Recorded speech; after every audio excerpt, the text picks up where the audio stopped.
Amateka ya Lexon Kayira yavukiye mu bukene aminuriza muri Amerika, ava iwabo muri Malawi n'amaguru ahagurukijwe no kujya muri Amerika.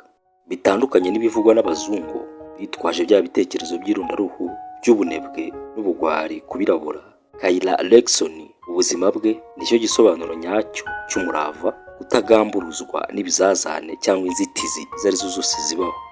Lexon Didimu Kayira yavutse mu mwaka w'1942 mu majyaruguru ya Nyasaland, ubu ni muri Malawi hafi y'umupaka wa Tanzania. Avukana n'abavandimwe 8 bakaba bari abakene bwimbi. Lexon yavutse mu gihe nyina yari arwaye cyane kandi adafite n'akabaraga ko kumwitaho. Mu kwiheba gukabije kwa nyina yashatse umwanzuro wo kujya kumujugunya mu mugezi wo hafi y'iwabo witwa Didimu. Amaze kumujugunya ise yisubirira mu rugo ngo hatagira umenya ibyo yari amaze gukora. Lexon yaje gutoragurwa n'umuturanyi mu gihe yendaga kurohama, maze amusubiza nyina amugira inama yo kutongera gukora icyo gikorwa kibi. Kuva ubwo Lexon yatangiye kwitwa Didimu, izina rituruka ku mugezi wanze guhitana ubuzima bwe. Mu bwana bwe Lexon yabaye mu buzima bukomeye kandi bugoye cyane, dore ko ababyeyi be nta n'umwe wari warize kandi baba no mu gasambu gato cyane kandi ari nayo bahingamo. Nta mwanya yigeze abona wo gukina nk'abandi bana kuko akimenya kugenda gusa se yamwigishije guhinga ndetse no kwita ku bihingwa byabo. Amaze kugimbuka ku buryo yashoboraga gufata icumu, se yahise amwigisha guhiga ingurube z'ishyamba isatura kugira ngo amufashe kwita ku muryango. Amaze kugira imyaka imwemerera kwiga, ababyeyi be bamwohereje kwiga mu ishuri ryitwa Wenya Mission School yayoborwaga n'abamisiyoneri baturuka muri Ecosse. Kwiga kuri iki kigo byaramugoye cyane kuko kubona amafaranga y'ishuri byasabaga ko bagurisha ibyo babaga basaruye byose, hakiyongeraho urugendo yakoraga buri munsi ava iwabo agiye kwiga rwanganaga na kilometero 10. Kubyuka kare buri munsi agiye ku ishuri kandi ari bunakora urugendo rurerure byatumye ashaka kuva mu ishuri, ariko ababyeyi be baramutsembera. Amashuri abanza yamufashije kwisobanukirwa uwo ari we neza, kuko bwa mbere agitangira kumenya gusoma no kwandika yahise yifuza guhindura izina Didimu kuko yaryangaga kubi kubera ko ryamwibutsaga ubuzima yabayemo umunsi wa mbere akigera ku isi. Niko gufata ijambo leg bisobanura akaguru yongeraho son kuko yakekaga ko bizajya ryorohera abarimu kuryibuka, maze abihuriza hamwe bikora ijambo Lexon. Kuva ubwo yitwa Lexon Kayira. Didimu riheraho ryibagirana. Ikindi kintu cya kabiri yahise akora ni uguhitamo itariki y'amavuko, kuko we bamubwiraga ko yavutse mu gihe cy'ihinga hagati ya Gicurasi na Kanama mu 1942. Lexon yahisemo tariki 10 Gicurasi 1942 nk'igihe yavukiye. Lexon yarangije amashuri abanza afite amanota menshi, maze abona amahirwe yo kujya kwiga mu ishuri ryitwa Livingstonia Secondary School, ryari mu yari akomeye icyo gihe, naryo rikaba ryarayoborwaga n'abamisiyoneri bo mu itorero ryo muri Ecosse. Akigera muri iki kigo yasanze gifite intego igira iti I will try, bisobanura ngo nzagerageza, maze nawe yiyemeza kuyikurikiza ubuzima bwe bwose. Kubera gukunda gusoma cyane ibintu bitandukanye byatumye amenya ibintu byinshi cyane we atarazi ko binabaho, cyane cyane inkuru yo mu gitabo cya T. Washington wamushyizemo ibitekerezo by'uburyo umuntu yakoresha yigobotora ingoyi ya gicakara. Wibuke ko iki gihe Malawi ikitwa Nyasaland igikororijwe n'Abongereza. Mu mwaka w'1964 Nyasaland yabonye ubwigenge ibukuye ku Bongereza, ihita ihindura izina yitwa Malawi. Lexon arangije amashuri yisumbuye yahisemo ko agomba kuba umwarimu, atari inzira yo kuva mu buhinzi bw'ababyeyi be gusa, ahubwo ko ari irembo ryo gufungura ibitekerezo by'urubyiruko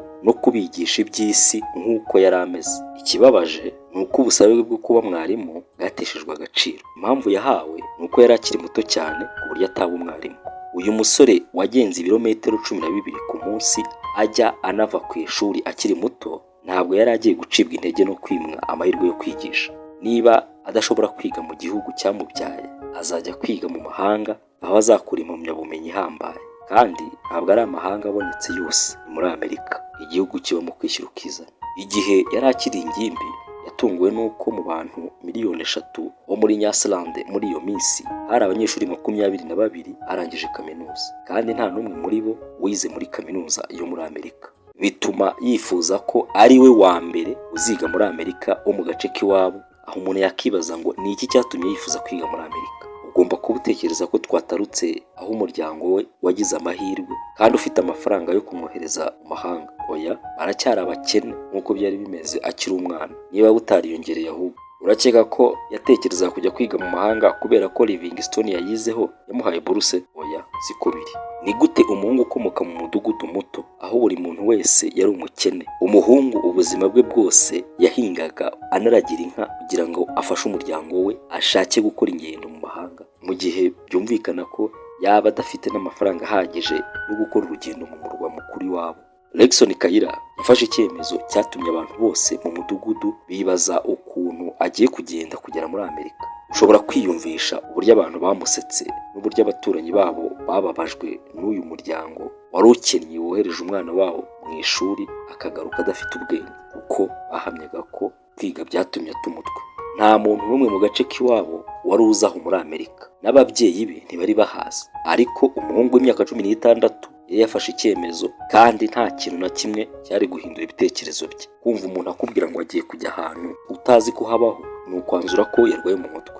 Lexon Kayira yahisemo itariki yo kugenda, azenguruka umudugudu kugira ngo abasezere. Umunsi uteye ubwoba wo ku itariki 14 Ukwakira mu 1958 yasezeye ku muryango we, atangira ibizaba urugendo rw'ibirometero 1000.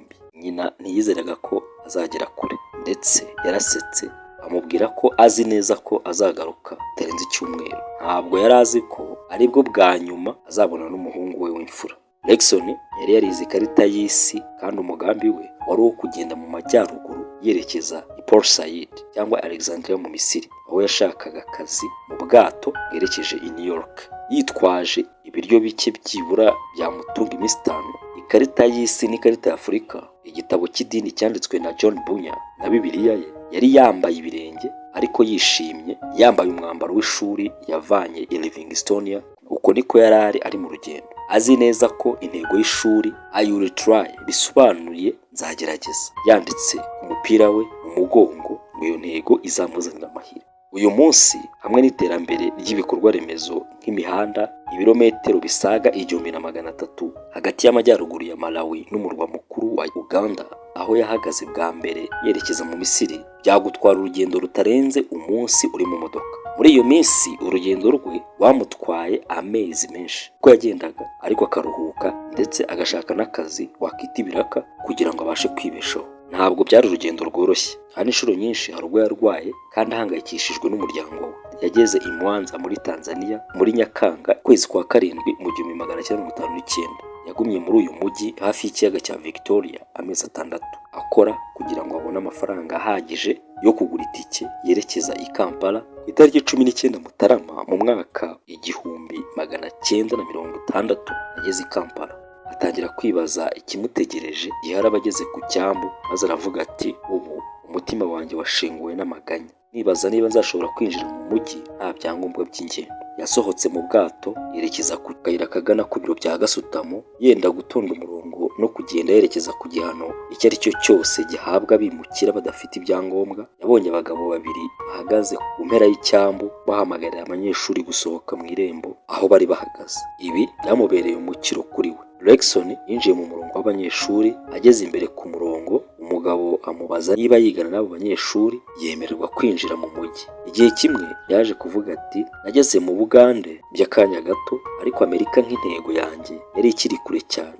Nabikuye ikarita yanjye n'intoki zanjye, nagereranije intera nari maze kugenda n'intera nari nsigaje kugenda. Ndumirwa, nari narageze kure kandi nta mpamvu yo gusubira inyuma. Nagerageje kwihumuriza. Ikivugo ku ishati yanjye cyakomeje kuvuga ngo nzagerageza, I will try, kandi nakomeje gusubiramo ayo magambo nk'uko nabigize inshuro ntabasha kubara. Nzagerageza. Yahisemo kuguma i Kampala iminsi mike. Yatangiye gukora imirimo itandukanye hirya no hino, yitegura gukomeza urugendo rwe ku cyambu cya Misiri cyari kiri kure y'Ubuganda. Umunsi umwe yabonye isomero yinjiramo kugira ngo abone amakuru yose y'uburyo yashobora kwiga muri Amerika. Yabonye igitabo cya kaminuza zo muri Amerika, aragifungura. Icya mbere yabonye ni icy'ishuri ryitwa Skagit Valley College muri leta ya Washington. Yakurikije amabwiriza yohereza ibaruwa isaba kwiga muri Amerika. Lexon yakomeje gukora no kwizigamira amafaranga. Icyamutangaje cyane, ishuri ryasubije mu byumweru bike imumenyesha ko icyifuzo cye cyemejwe kandi yahawe buruse yuzuye iboneka amaze kuba muri Amerika. Nuko abona buruse ariko itike imugeza muri Amerika ntabwo iri mu byo yemerewe. Mu buryo bworoshye ushobora gukeka ko agiye gukomeza urugendo rwe yerekeza mu Misiri. Yatinyutse kandi asubizwamo imbaraga kubera ubutumire bwe muri Amerika. Ntabwo rwose byari igihe cyo gusubira imuhira cyangwa kuguma mu Bugande ku bibazo nk'ibi byakemuka. Uwo musore yamenye ko yagomba kujya muri Sudani kubona visa imwerekeza muri Amerika. Yahise afata igikapu cyarimo ibintu bye, afata urugendo ruva i Kampala rujya Khartoum n'amaguru. Urugendo rwe rwa mbere avuye mu rugo yerekeza i Kampala yari nko mu birometero 800. Uru rundi yari afashe rwanganaga n'ibirometero bigera ku 2575 bidasanzwe, aho yahuye n'intare, impyisi, inzovu, inzoka z'amoko yose n'ibindi bikoko. Igihe yageraga i Khartoum, imyaka 2 yari ishize avuye iwabo i Malawi. Yari yambutse ibihugu 4 kandi amaze kumenya indimi nyinshi cyane. Yerekeje muri ambasade ya Amerika. Abadiplomate baratangaye bumvise ko yagenze inzira yose avuye mu mudugudu utazwi muri Nyasaland akurikirana inzozi zidashoboka. Bakozwe ku mutima n'urugendo rw'amateka yakoze, bamufasha guhura na college yo muri Washington yari yaramwemereye buruse, maze imubwira ko buruse ye igihari. Bumvise ibyo yanyuzemo kugira ngo agere muri Amerika, ntibari bamenye uko yari ameze igihe yasabaga kwiga. Bateguye kumujyana mu ndege itaherekeza muri Amerika. Ambasade yamufashije kubona ibyangombwa byose by'ingendo. Byari ibihe bitangaje kandi binashimishije cyane mu buzima bwe. Ibitambo byose yatanze yari bigiye kwishyurwa igihe kinini. Yinjiye mu ndege yerekeza mu gihugu cy'inzozi ze, Leta Zunze Ubumwe za Amerika. Ku itariki 20 Ukuboza umwaka w'1960 nibwo Lexon Nyirinzozi, umuhungu w'imyaka 18, yakiranywe urugwiro ageze ku kibuga cy'indege. Umuryango wari ugiye kumwitaho igihe yiga muri kaminuza ndetse n'abayobozi b'ishuri barangajwe imbere na Bwana George Hodgson, umuyobozi w'ishuri rikuru. Iki gihe yari agifite wa mupira yavanye mu ishuri rya Livingstone. Yabaye icyamamara ako kanya muri leta ya Washington no mu gihugu cyose. Nyuma yo guhabwa impamyabumenyi muri Skyjet College, Lexon yize muri kaminuza ya Washington, aho yakuye impamyabumenyi mu bya politiki. Mu 1965 ubwo yigaga muri kaminuza ya Washington, Lexon yasohoye igitabo kivuga ku buzima bwe yise I Will Try, gikubiyemo inkuru ivuga neza urugendo rwe rudasanzwe kandi rukomeye. Ibintu byagenze neza ku kanya kuko igitabo I Will Try cyagumye ku rutonde rw'ibitabo byagurwaga cyane i New York mu byumweru bisaga 16 nyuma yo gusohoka kwacyo. Cyagurishijwe cyane muri Amerika no mu Bwongereza kandi cyahinduwe mu ndimi nyinshi zitandukanye. Lexon yakomereje amasomo yo mu Bwongereza muri kaminuza ya Cambridge, aho yakuye impamyabumenyi mu by'amateka mu mwaka w'1966. Yifuzaga gusubira mu gihugu cye cyari kimaze kwigenga, ariko Perezida Kimuzu Banda watekerezaga ko Lexon nk'umwanditsi azamubangamira mu mitegekere ye, birangira amwangiye gutahuka mu gihugu cye cy'amavuko. Yanatinyaga ko Lexon Kaira ashobora kwifashisha izina rye n'ubwamamare bwe akaba yagerageza kumusimbura. Ibitabo bye nabyo yari bibujijwe, ariko byinjijwe mu buryo bw'amagendo kandi bisomwa rwihishwa n'abanyeshuri b'imyaka itandukanye, imyaka myinshi. Lexon yahisemo kuguma mu Bwongereza, aho yakoze imyaka myinshi muri leta y'Ubwongereza, anabibangikanya no kwandika ibitabo. Nyuma y'igitabo I Will Try, yasohoye ibindi bitabo 5. Lexon Kaira yapfuye mu Kwakira 2012.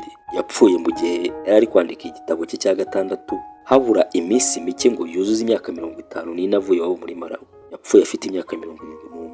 Lexon Kaira n'umurage mwiza wasize I Will Try ni urugero rwiza ku muntu wese ufite inzozi yifuza gusohoza. Nka Lexon Kaira wahagurukanye intego igira iti I Will Try, nzagerageza.